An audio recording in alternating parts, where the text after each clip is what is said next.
ಅನಾಥ ಮಗುವಿನ ಮಡಿಕೆ ಕೂಲರ್. ಒಂದೂರಿನಲ್ಲಿ ಶ್ವೇತಾ ಅನ್ನುವ ಒಬ್ಳು ಚಿಕ್ಕ ಹುಡುಗಿ ಇದ್ಲು. ಪಾಪ ಶ್ವೇತಾ ಒಬ್ಳು ಅನಾಥೆ. ಅವಳ ತಂದೆ ತಾಯಿ ತೀರ್ಕೊಂಡ ದಿನದಿಂದ ಅವಳು ಒಬ್ಳೆ ಜೀವನ ಬಾಳ್ತಾ ಇದ್ಲು. ಸಿಗೋ ಚಿಕ್ಕ ಚಿಕ್ಕ ಕೆಲಸಗಳನ್ನ ಮಾಡಿ ಹಣ ಸಂಪಾದನೆ ಮಾಡ್ತಿದ್ಲು. ಹಾಗೆ ಸಿಗೋ ಸಂಪಾದನೆಯಲ್ಲೇ ಅವಳ ಜೀವನನ ಅವಳು ಬಾಳ್ತಾ ಇದ್ಲು. ಇದು ರಂಗಮ್ಮ ಅಜ್ಜಿ, ಕಳೆದ ವಾರ ನಾನ್ ನಿಮ್ ಜೊತೆ 50 ರೂಪಾಯಿ ಸಾಲವಾಗಿ ತಗೊಂಡೆ ಅಲ್ವಾ? ತಗೊಳ್ಳಿ ಆ 50 ರೂಪಾಯಿನ. ಏನೇ, ಕಡಿಮೆ ಬೆಲೆಗೆ ಸಿಗುವ ತರಕಾರಿನ ಕೊಡಿ. ನೋಡು ಮಗು, ಇಲ್ಲಿ ನೀನ್ ನೋಡುವಂತಹ ಎಲ್ಲ ತರಕಾರಿಗಳು ಕಡಿಮೆ ಬೆಲೆಗೇನೆ ಸಿಗುತ್ತೆ. ಹೇಳಮ್ಮ, ನಿನ್ಗೆ ಯಾವ ತರಕಾರಿ ಬೇಕು? ಒಂದ್ ವಿಷಯ ಹೇಳಿ, ಇಲ್ಲಿ ನೋಡುವಂತಹ ಯಾವ ತರಕಾರಿ ತುಂಬಾ ಕಡಿಮೆ ಬೆಲೆಗೆ ಸಿಗುತ್ತೆ? ಇಲ್ಲಿ ಸಿಗುವಂತಹ ತರಕಾರಿಯಲ್ಲಿ ತುಂಬಾ ಕಡಿಮೆ ಬೆಲೆಯ ತರಕಾರಿ ಇದೆ ಅಂದ್ರೆ ಅದು ಈ ಸೋರೆಕಾಯಿ ಮಾತ್ರ. ಸೋರೆಕಾಯಿನ ಕೇವಲ 4 ರೂಪಾಯಿಗೆ ಮಾತ್ರ ಕೊಡ್ತಿದ್ದೀನಿ. ನನಗೂ ಕೂಡ ಇದೇ ರೀತಿ ತರಕಾರಿನೇ ಬೇಕಾಗಿರೋದು. ಸರಿ ಕೊಡಿ, 2 ಸೋರೆಕಾಯಿ ಕೊಡಿ. ಹಾಗಂತ ಹೇಳಿ ಶ್ವೇತಾ ರಂಗಮ್ಮ ಅಜ್ಜಿ ಕೊಟ್ಟ 2 ಸೋರೆಕಾಯಿಗಳನ್ನ ತಗೊಂಡು ಹೋದ್ಲು. ಅವಾಗ ಅಲ್ಲಿಗೆ ಬಂದ ಹೆಂಗಸರ ಹತ್ತಿರ ರಂಗಮ್ಮ ಶ್ವೇತಾ ಬಗ್ಗೆ ಈ ರೀತಿ ಹೇಳಿದ್ರು. ಇಷ್ಟೊಂದು ಚಿಕ್ಕ ವಯಸ್ಸಲ್ಲೇ ಈ ಹುಡುಗಿ ಎಷ್ಟೊಂದು ಕಷ್ಟಪಡ್ತಾ ಇದ್ದಾಳೆ. ಅವಾಗ ಕೂಲಿ ಕೆಲಸ ಮಾಡ್ತಾಳೆ, ಅವಾಗ ಹೂ ಮಾರಾಟ ಮಾಡ್ತಾಳೆ, ಒಂದ್ಸಲ ಪುಸ್ತಕ ಪೆನ್ನುಗಳನ್ನ ಮಾರಾಟ ಮಾಡ್ತಾ ಇರ್ತಾಳೆ. ಹೀಗೆ ಬಂದ ಹಣವನ್ನು ಜೋಪಾನವಾಗಿ ತೆಗ್ದಿಟ್ಟು ಅವಳೇ ಅಡಿಗೆಯನ್ನೆಲ್ಲ ಮಾಡ್ಕೊಳ್ತಾಳೆ. ವೆಂಕಟೇಶ್ವರ ಸ್ವಾಮಿನೇ ಅವಳನ್ನ ಚೆನ್ನಾಗಿ ನೋಡ್ಕೋಬೇಕು. ಹಾಗಂತ ರಂಗಮ್ಮ ಶ್ವೇತಾ ಬಗ್ಗೆ ಆ ಊರಿನವರ ಹತ್ತಿರ ಹೇಳ್ತಾ ಇದ್ರು. ಶ್ವೇತಾ ಮನೆಗೆ ಹೋಗಿ ಅಡ್ಗೆ ಕೆಲಸ ಶುರು ಮಾಡಿದ್ಲು.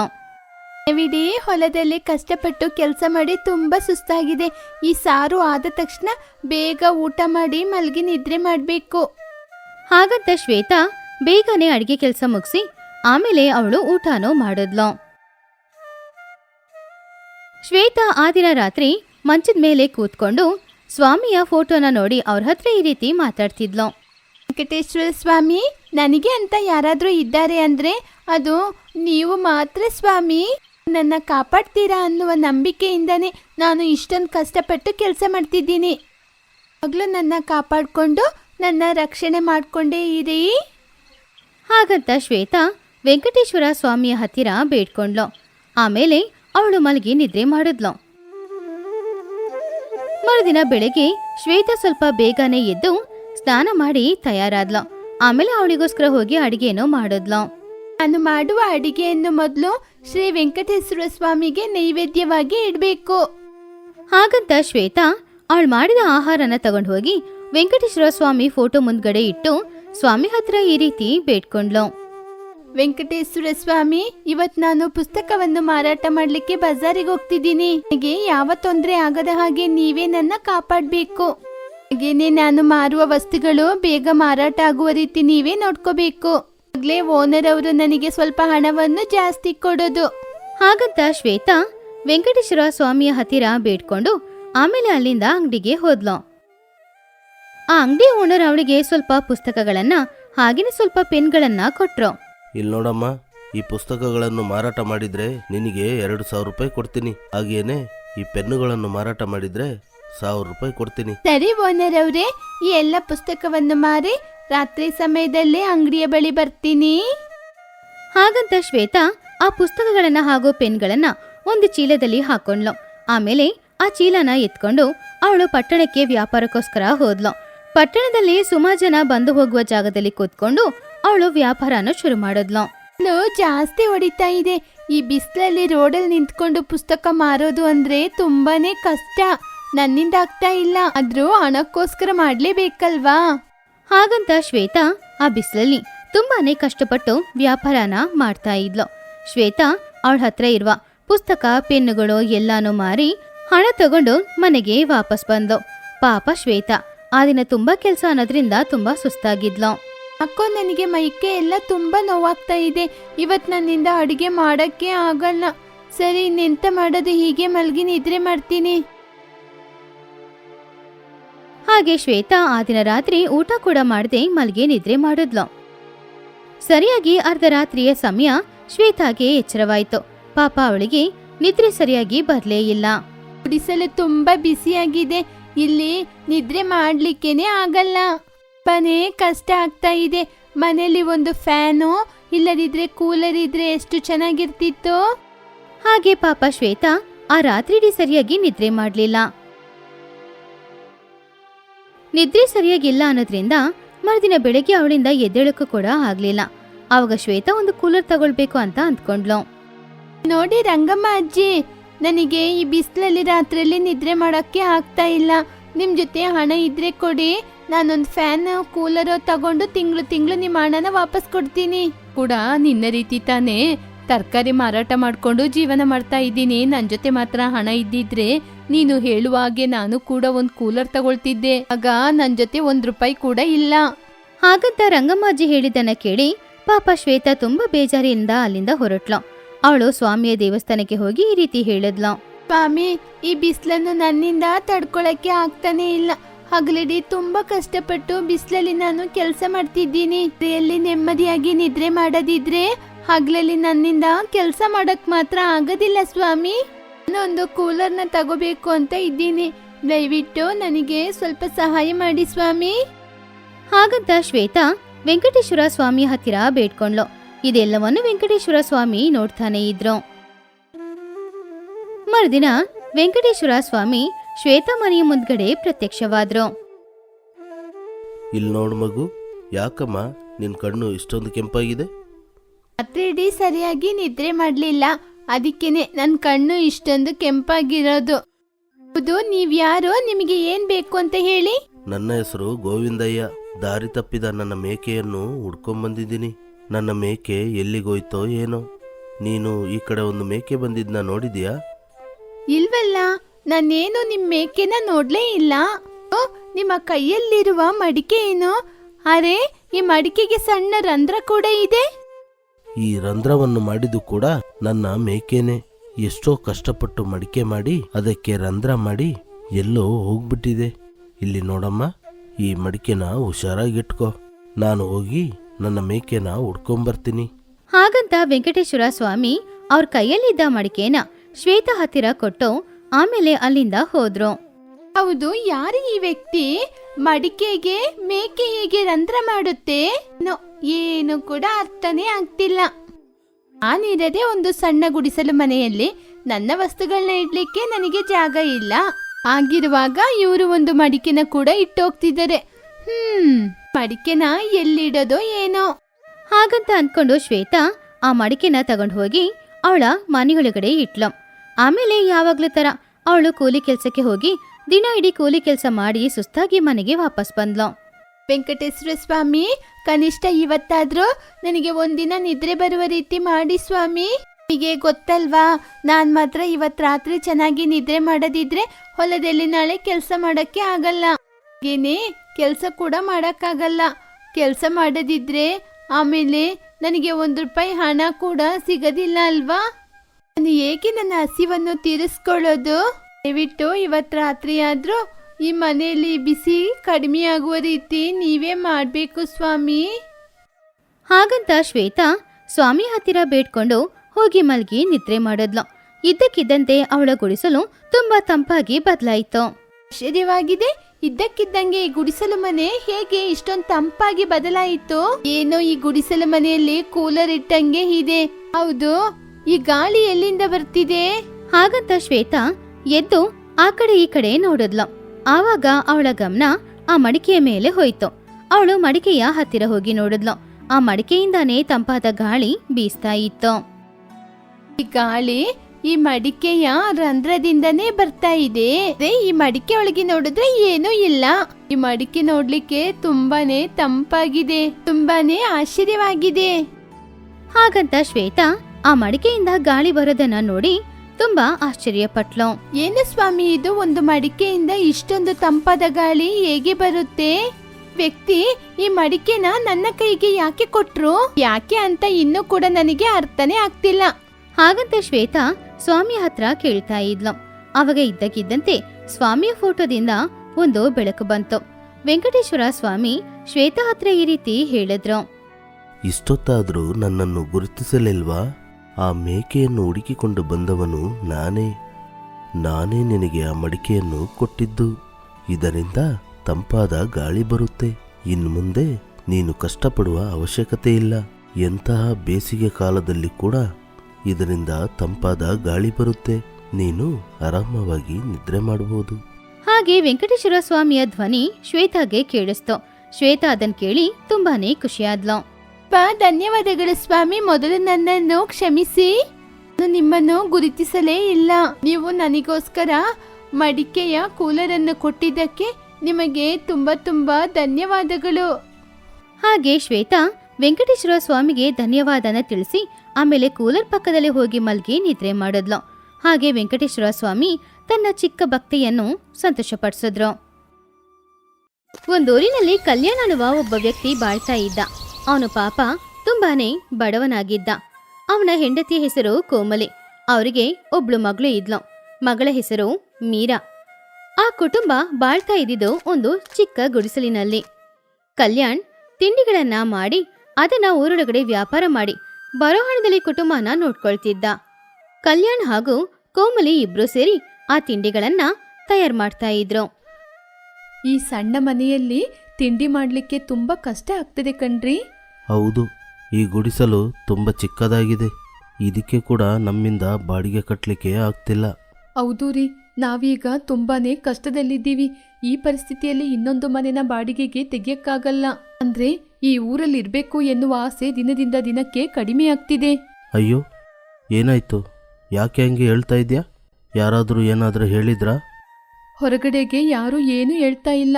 ಆದ್ರೆ ನಾವು ತಯಾರಿಸುವ ತಿಂಡಿಗಳನ್ನು ಎಲ್ಲರೂ ಉಚಿತವಾಗಿ ಕೇಳ್ತಿದ್ದಾರೆ. ಪಕ್ಕದ ಮನೆ ಸುಜಾತ ಇದ್ದಾರೆ ಅಲ್ವಾ, ಮಾತಾಡ್ಲಿಕ್ಕೆ ಅಂತ ಸುಮ್ಮನೆ ಬರ್ತಾರೆ.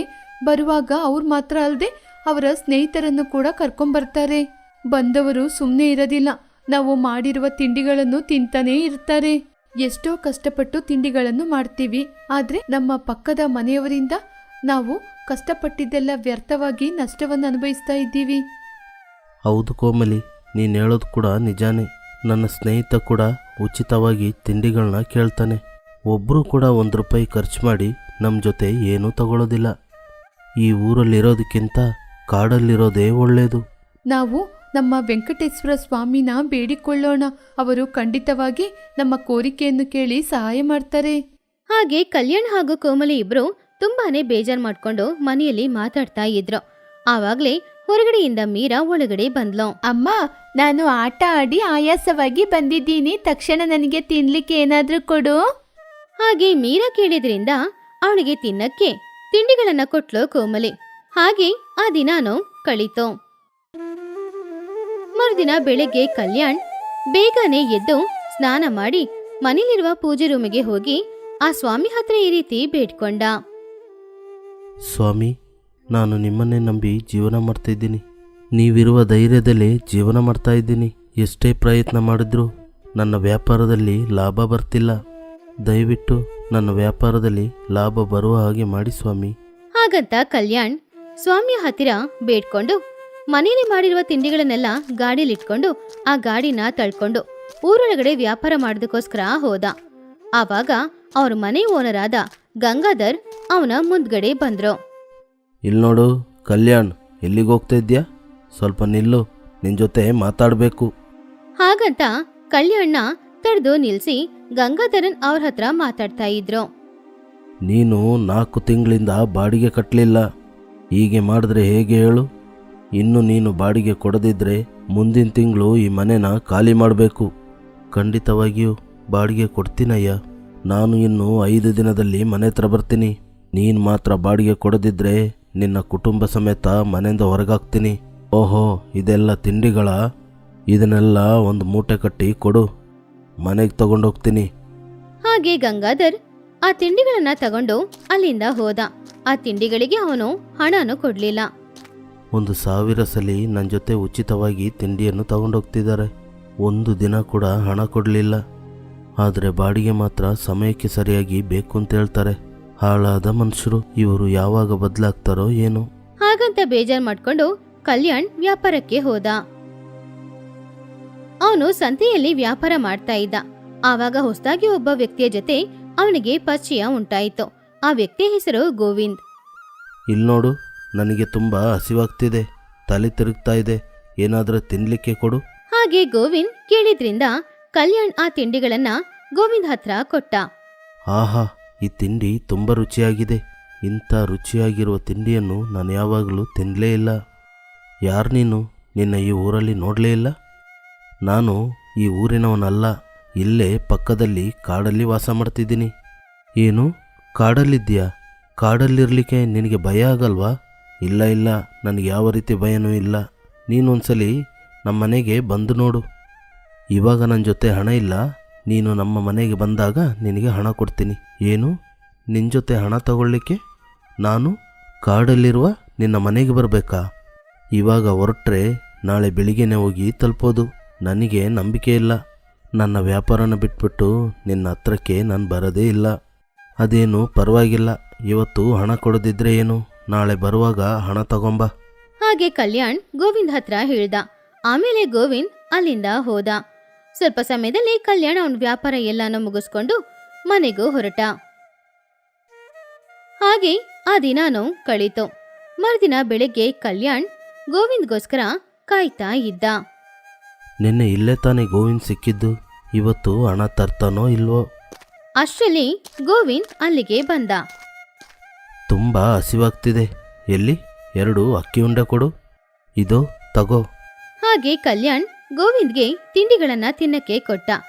ಹಾಗೆ ಕೊಟ್ಮೇಲೆ ಗೋವಿಂದ್ ಹತ್ರ ಕಲ್ಯಾಣ್ ಹಣ ಕೇಳ್ದ.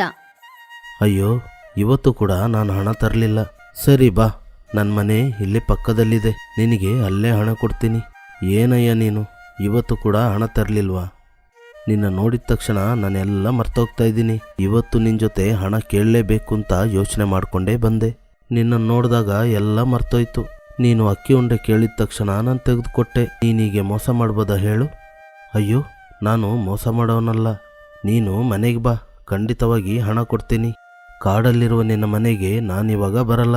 ಇನ್ನು 2 ದಿನದಲ್ಲಿ ನೀನೇ ಬರ್ತೀಯ. ಆವಾಗ ನಿನ್ನ ಹಣವನ್ನು ನಾನೇ ಕೊಡ್ತೀನಿ.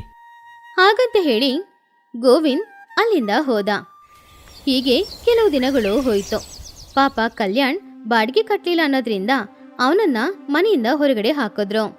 ನೋಡು ಕಲ್ಯಾಣ್, ಇವಾಗಲೇ ನಿಮಗೆ ತುಂಬ ಸಮಯ ಕೊಟ್ಟಿದ್ದೀನಿ. ಇನ್ನು ನಿಮಗೆ ಸಮಯ ಕೊಡಲಿಕ್ಕೆ ಆಗೋದಿಲ್ಲ. ಹಾಗಂತ ಗಂಗಾಧರ್ ಕಲ್ಯಾಣ್ ಹಾಗೂ ಅವನ ಕುಟುಂಬದವರನ್ನ ಮನೆಯಿಂದ ಹೊರಗಡೆ ಕಳಿಸ್ದ. ಇವಾಗ ನಾವು ಎಲ್ಲಿಗೆ ಹೋಗೋದು? ಕತ್ಲೆ ಬೇರೆ ಆಗ್ತಾ ಇದೆ. ರಾತ್ರಿ ಸಮಯದಲ್ಲಿ ಎಲ್ಲಿರಿ ಹುಡ್ಕೊಂಡೋಗೋದು? ಅಪ್ಪ, ನನಗೆ ನಿದ್ರೆ ಬರ್ತಿದೆ. ನನಗೆ ಒಬ್ಬ ಗೆಳೆಯನಿದ್ದಾನೆ. ಅವನು ತುಂಬ ದಿನದಿಂದ ಮನೆಗೆ ಬಾ ಅಂತ ಹೇಳ್ತಿದ್ದಾನೆ. ನಾನು ಅವನ ಮನೆಗೆ ಹೋಗಲೇ ಇಲ್ಲ. ಇವತ್ತು ಅವನ ಮನೆಗೆ ಹೋಗಿ ವಿಶ್ರಾಂತಿ ತಗೊಂಡು ನಾಳೆ ಬೆಳಿಗ್ಗೆ ಎದ್ದು ಹೋಗೋಣ. ಹೌದಾ? ನಿಮ್ಮ ಗೆಳೆಯನ ಮನೆ ಎಲ್ಲಿದೆ? ನಮ್ಮ ಊರಿನ ಪಕ್ಕದಲ್ಲಿ ಕಾಡಿದೆ ಅಲ್ವಾ, ಅಲ್ಲೇ ಇದ್ದಾನೆ. ಆ ಕಾಡಲ್ಲಿ ಎಲ್ಲಿದ್ದಾನೆ ಅಂತ ಗೊತ್ತಿಲ್ಲ. ಸರಿಯಾಗೋಯ್ತು. ಈ ಸಮಯದಲ್ಲಿ ನಾವು ಕಾಡಿಗೆ ಹೇಗೇರಿ ಹೋಗೋದು? ಹಾಗೆ ಹೋದ್ರೂ ಕೂಡ ಅವರು ಎಲ್ಲಿದ್ದಾರೆ ಅಂತ ನಾವು ಹೇಗೆ ಹುಡ್ಕೋದು? ಬಾರನ, ಸ್ವಾಮಿ ವೆಂಕಟೇಶ್ವರ ಮೇಲೆ ಹಾಕಿ ಮುಂದೆ ಹೋಗೋಣ. ಹಾಗಂತ ಕಲ್ಯಾಣ್ ಅವನ ಕುಟುಂಬವನ್ನ ಕರ್ಕೊಂಡು ಊರನ್ನು ದಾಟಿ ಅಡವಿಯೊಳಗಡೆ ಹೋದ. ಅಡವಿಯಲ್ಲಿ ಎಲ್ಲ ಕಡೆನೂ ಅವರು ಹುಡುಕ್ತಾ ಇದ್ದಾಗ ಅವರು ಅಡವಿಯಲ್ಲಿದ್ದ ಒಂದು ದೊಡ್ಡ ಮರವನ್ನ ನೋಡಿದ್ರು. ಆ ಮರ ನೋಡಕ್ಕೆ ತುಂಬಾನು ವಿಚಿತ್ರವಾಗಿತ್ತು. ನೋಡಕ್ಕಷ್ಟೇ ಆ ಮರ, ಆದ್ರೆ ಅದರ ಬುಡದ ಭಾಗದಲ್ಲಿ ಒಂದು ಬಾಗಿಲಿರೋದನ್ನ ನೋಡಿದ್ರು. ಆವಾಗ ಆ ಬಾಗಿಲನ್ನ ತೆರ್ಕೊಂಡು ಗೋವಿಂದ್ ಹೊರಗಡೆ ಬಂದ. ನನಗೆ ಗೊತ್ತು ಗೆಳೆಯ, ನೀನು ಬಂದೇ ಬರ್ತೀಯ ಅಂತ. ಬಾ, ಮನೆಯೊಳಗೆ ಹೋಗೋಣ. ಹಾಗೆ ಗೋವಿಂದ್ ಕಲ್ಯಾಣ್ ಹಾಗೂ ಅವನ ಕುಟುಂಬದವರನ್ನ ಆ ಮನೆಯೊಳಗಡೆ ಕರ್ಕೊಂಡು ಹೋದ. ಆ ಮನೆ ನೋಡಕ್ಕೆ ತುಂಬಾನು ವಿಚಿತ್ರವಾಗಿತ್ತು. ನಿನ್ನ ಮನೆ ತುಂಬ ವಿಚಿತ್ರವಾಗಿದೆ ಗೋವಿಂದ. ಹೊರಗಿಂದ ನೋಡಬೇಕಾದ್ರೆ ಒಂದು ಮರ ರೀತಿ ಇದೆ, ಆದರೆ ಮನೆಯೊಳಗೆ ಬಂದು ನೋಡಬೇಕಾದ್ರೆ ಎಲ್ಲ ವಸ್ತುಗಳೂ ಇದೆ. ಇದು ಹೇಗೆ ಸಾಧ್ಯ? ಈ ಮನೆನ ನೀನು ಹೇಗೆ ಕಟ್ಟಿದ್ದು? ಅದೊಂದು ದೊಡ್ಡ ಕತೆ. ಯಾವಾಗಾದರೂ ಆರಾಮವಾಗಿರುವಾಗ ಆ ಕತೆನ ನಿನಗೆ ಹೇಳ್ತೀನಿ. ನೋಡ್ತಾ ಇದ್ರೆ ನೀವೆಲ್ಲ ಹಸಿವಲ್ಲಿ ಇರುವ ಹಾಗೆ ಇದೆ. ಮೊದಲು ನೀವು ಊಟ ಮಾಡಿ. ಹಾಗೆ ಗೋವಿಂದ್ ಬಂದವರು ಎಲ್ರಿಗೂ ಕೂಡ ತಿನ್ನಕ್ಕೆ ಆಹಾರ ಕೊಟ್ಟ. ಅವರೆಲ್ರೂ ಕೂಡ ಊಟ ಮಾಡಿ ಆ ದಿನ ರಾತ್ರಿ ಆ ಮರದ ಮನೆಯಲ್ಲೇ ಮಲಗಿ ನಿದ್ರೆ ಮಾಡಿದ್ರು. ಮರುದಿನ ಬೆಳಿಗ್ಗೆ ಎದ್ದು ನೋಡಿದಾಗ ಗೋವಿಂದ್ ಆ ಮನೆಯಲ್ಲಿ ಇಲ್ಲ. ಅರೆ, ಈ ಗೋವಿಂದು ಎಲ್ಲೋದ? ಹಾಗೆ ಕಲ್ಯಾಣ್ ಸುತ್ತಮುತ್ತ ಎಲ್ಲ ಜಾಗದಲ್ಲೂ ಗೋವಿಂದ್ನ ಹುಡುಕ್ತಾನೆ ಇದ್ದ. ಆದ್ರೆ ಗೋವಿಂದ್ ಮಾತ್ರ ಅವರಿಗೆ ಸಿಗ್ಲೇ ಇಲ್ಲ. ನಿಮ್ಮ ಗೆಳೆಯ ಎಲ್ಲಿರಿ? ಕಾಣ್ತಾನೇ ಇಲ್ಲ. ಅವರೇ ಇಲ್ಲದಾಗ ನಾವ್ ಯಾಕೆ ಈ ಮನೇಲಿ ಇರ್ಬೇಕು? ಬನ್ನಿ ನಾವ್ ಎಲ್ಲಿಗಾದ್ರೂ ಹೋಗೋಣ. ಅವರೇ ಮನೆಯಲ್ಲಿ ಇಲ್ಲದಿದ್ದಾಗ ನಾವಿರೋದು ಸರಿಯಲ್ಲ. ಹಾಗಂತ ಹೇಳಿ ಆ ಕುಟುಂಬದವರೆಲ್ಲರೂ ಆ ಮನೇನ ಮುಚ್ಚಿ ಹೊರಗಡೆ ಬಂದ್ರು. ಹೀಗಿರುವಾಗ ಆ ಮನೆ ಮುಂದ್ಗಡೆ ಗೋವಿಂದ ಪ್ರತ್ಯಕ್ಷವಾದ. ಗೋವಿಂದ ರೂಪದಲ್ಲಿರುವ ವೆಂಕಟೇಶ್ವರ ಸ್ವಾಮಿ ಅವ್ರ ರೂಪಕ್ಕೆ ಬದಲಾಗಿ, ಅರೆ, ಎಲ್ಲಿಗೋಗ್ತಾ ಇದ್ದೀರಾ? ನಿಮಗೋಸ್ಕರ ಇಷ್ಟೊಂದು ಕಷ್ಟಪಟ್ಟು ಇಷ್ಟು ಚೆನ್ನಾಗಿರುವ ಮರದ ಮನೆಯನ್ನು ನಿರ್ಮಾಣ ಮಾಡಿದ್ರೆ ನೀವೇನು ಈ ಮನೆ ಬಿಟ್ಟು ಹೋಗ್ತಾ ಇದ್ದೀರಾ? ಸ್ವಾಮಿ, ಇಷ್ಟು ದಿನ ಗೋವಿಂದ ಆಗಿದ್ದಿದ್ದು ನೀವೇನಾ? ಕ್ಷಮಿಸಿ ಸ್ವಾಮಿ, ನಿಮ್ಮನ್ನು ನಾನು ಗುರುತಿಸಲಿಲ್ಲ. ನನ್ನನ್ನು ಗುರುತಿಸಿಲ್ಲ ಅಂತ ನಾನೇನು ನಿಮಗೆ ಶಿಕ್ಷೆ ಕೊಡುವುದಿಲ್ಲ. ಇನ್ನು ಮುಂದೆ ಮನೆಗೋಸ್ಕರ ಕಷ್ಟಪಡಬೇಕಾಗಿಲ್ಲ. ಇನ್ನು ಮುಂದೆ ಈ ಮರದ ಮನೆಯಲ್ಲೇ ಇರಿ. ಈ ಮನೆಯನ್ನು ನಿಮಗೆ ಪ್ರಸಾದವಾಗಿ ಕೊಡುತ್ತಿದ್ದೇನೆ. ಚಳಿಗಾಲದಲ್ಲಿ ಈ ಮನೆ ನಿಮಗೆ ಬೆಚ್ಚಗೆಯನ್ನು ಕೊಡುತ್ತೆ, ಬಿಸಿಲುಗಾಲದಲ್ಲಿ ಈ ಮನೆ ನಿಮಗೆ ತಂಪನ್ನು ಕೊಡುತ್ತೆ. ಹಾಗೆ ವೆಂಕಟೇಶ್ವರ ಸ್ವಾಮಿ ಕಲ್ಯಾಣ್ ಹತ್ರ ಹೇಳಿದ್ರು. ಕಲ್ಯಾಣ್ ಹಾಗೂ ಕೋಮಲಿ ಮೀರಾ ಮೂಜನಾನು ವೆಂಕಟೇಶ್ವರ ಸ್ವಾಮಿಯ ಪಾದಗಳಲ್ಲಿ ಬಿದ್ರು. ಆವಾಗ ಸ್ವಾಮಿ ಅವ್ರು ಎಲ್ಲರನ್ನೂ ಆಶೀರ್ವಾದ ಮಾಡಿ ಆಮೇಲೆ ಅಲ್ಲಿಂದ ಮಾಯವಾದ್ರು. ಆ ದಿನದಿಂದ ಸ್ವಾಮಿ ಕೊಟ್ಟ ಆ ಮರದ ಮನೆಯಲ್ಲಿ ಕಲ್ಯಾಣ್ ಅವನ ಕುಟುಂಬದ ಜೊತೆ ಬಾಳ್ತಾ ಅಲ್ಲೇ ತಿಂಡಿಗಳನ್ನ ಮಾಡ್ತಾ ಸಂತೋಷವಾಗಿದ್ದ.